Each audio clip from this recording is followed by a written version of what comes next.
नमस्कार, मैं हूं साक्षी और आप देख रहे हैं नुक्कड़ क्रॉनिकल्स। दिल्ली से लेकर कूटनीतिक गलियारों तक सोमवार का दिन भारत और यूएई रिश्ते के लिहाज से बेहद ही खास रहा। संयुक्त अरब अमीरात के राष्ट्रपति शेख मोहम्मद बिन जायद अल नाहयान जब राजधानी दिल्ली पहुंचे तो उनका स्वागत खुद प्रधानमंत्री नरेंद्र मोदी ने एयरपोर्ट पर किया। तय प्रोटोकॉल से हटकर प्रधानमंत्री का यूएई राष्ट्रपति की अगवानी के लिए एयरपोर्ट पहुंचना दोनों देशों के बीच गहरे भरोसे और मजबूत दोस्ती का साफ संकेत माना जा रहा है। एयरपोर्ट पर दोनों नेताओं के बीच गर्मजोशी भरी मुलाकात हुई।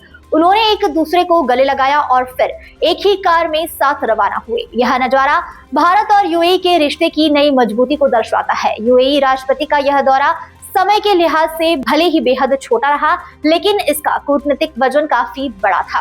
करीब 2 घंटे की इस यात्रा में शेख मोहम्मद बिन जायद और प्रधानमंत्री मोदी के बीच अहम द्विपक्षीय और क्षेत्रीय मुद्दे पर विस्तार से चर्चा हुई। पीएम मोदी ने इस मुलाकात को लेकर सोशल मीडिया प्लेटफॉर्म एक्स पर भी प्रतिक्रिया दी है और साथ ही इसे भारत यूएई की मजबूत दोस्ती का प्रतीक भी बताया है। शेख मोहम्मद बिन जायद का यह दौरा प्रधानमंत्री नरेंद्र मोदी के निमंत्रण पर हुआ। राष्ट्रपति बनने के बाद यह उनकी तीसरी भारत यात्रा है, जबकि पिछले 10 सालों में वह कुल 5 बार भारत आ चुके हैं। हाल के समय में भारत और यूएई के बीच उच्च स्तरीय दौरे का सिलसिला लगातार जारी है। अबू धाबी और दुबई के क्राउन प्रिंस की भारत यात्रा ने भी इन रिश्ते को और गहराई दी है। राजनीतिक समझ, सांस्कृतिक जुड़ाव और आर्थिक साझेदारी भारत यूएई संबंधों की मजबूत नींव बन चुके हैं। यूएई राष्ट्रपति की मुलाकात की अवधि भले ही कम रही, लेकिन एजेंडा बेहद ही व्यापक था। दोनों नेताओं के बीच व्यापार, निवेश, रक्षा सहयोग और ऊर्जा सुरक्षा जैसे अहम मुद्दे पर चर्चा हुई। इसी के साथ ही पश्चिम एशिया के मौजूदा हालात पर भी गंभीर बातचीत की गई। गाजा की स्थिति, ईरान में जारी उथल-पुथल और यमन के हालात जैसे संवेदनशील क्षेत्रीय मुद्दे पर भी दोनों पक्षों ने अपने विचार साझा किए। विदेश सचिव विक्रम मिस्री ने बताया कि इस यात्रा के दौरान भारत और यूएई के बीच कई अहम करारों को मंजूरी दी गई है। रक्षा, आर्टिफिशियल इंटेलिजेंस, डिजिटल सहयोग, खाद्य सुरक्षा, स्पेस और निवेश जैसे क्षेत्रों में सहयोग को और मजबूत करने पर सहमति बनी है।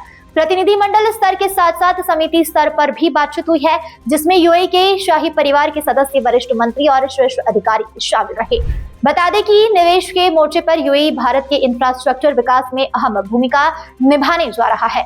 गुजरात के धोलेरा में मेगा निवेश के जरिए अंतर्राष्ट्रीय airport, pilot training school, maintenance, repair, overhaul सुविधाएं, रेलवे कनेक्टिविटी और ऊर्जा से जुड़े ढांचे को विकसित करने की योजना है। इसके अलावा गिफ्ट सिटी में फर्स्ट अबू धाबी बैंक और डीपी वर्ल्ड के कार्यालय स्थापित किए जाएंगे, जिससे वित्तीय सहयोग को और भी गति मिलेगी। रक्षा और स्पेस के क्षेत्रों में भी सहयोग को नई दिशा मिली है।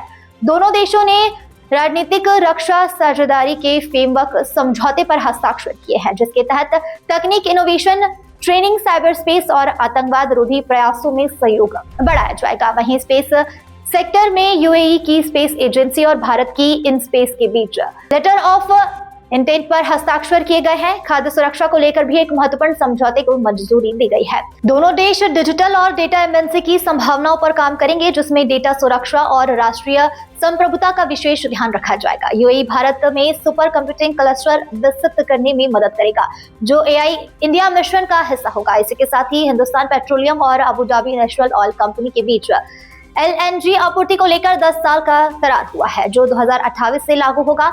दोनों देशों ने 2032 तक द्विपक्षीय व्यापार को $200 अरब तक पहुंचाने का लक्ष्य भी तय किया है। परमाणु ऊर्जा के क्षेत्र में एसएमआर, पावर प्लांट संचालन और न्यूक्लियर सेफ्टी में सहयोग कर भी सहमति बनी है। सांस्कृतिक संबंधों को मजबूत करने के लिए अबू धाबी में हाउस ऑफ इंडिया संग्रहालय बनाने की योजना भी सामने आई है। यह दौरा ऐसे समय में हुआ है जब भारत और यूएई नागरिक और सैन्य दोनों स्तरों पर सहयोग को तेजी से आगे बढ़ा रहा है। इसी कड़ी में 4 जनवरी को थल सेना प्रमुख जनरल उपेंद्र द्विवेदी ने भी यूएई का दौरा किया था। कुल मिलाकर यह संक्षिप्त लेकिन बेहद ही अहम यात्रा भारत यूएई रणनीतिक साझेदारी को नई ऊंचाइयों तक ले जाने की दिशा में एक महत्वपूर्ण कदम मानी जा रही है। आज के लिए बस इतना ही।